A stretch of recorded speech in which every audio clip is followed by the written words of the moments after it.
দেশ থেকে বিভিন্ন কোম্পানিতে চাকরি দেওয়ার কথা বলে অনেক লোকজনকে নিয়ে আসে সৌদি আরবে থাকা অনেক প্রবাসী বাংলাদেশি দালাল।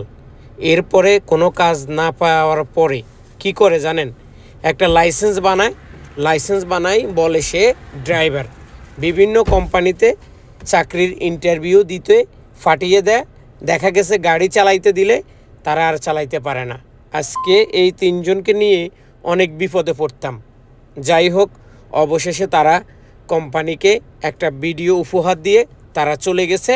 তারা বলছে আমাদের পক্ষে সম্ভব।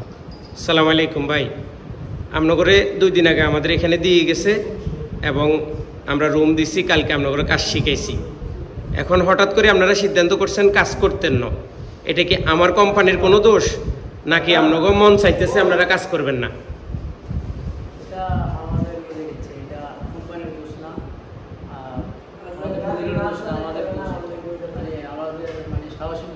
মানে গাড়ি চালানির ব্যাপারটা আপনাকে সাহসী দিতেছে না? তাহলে আপনারা এই কাজ করতেন না? 3 জন করতেন না? এখন চলে যাবেন? আচ্ছা ঠিক আছে, ওকে।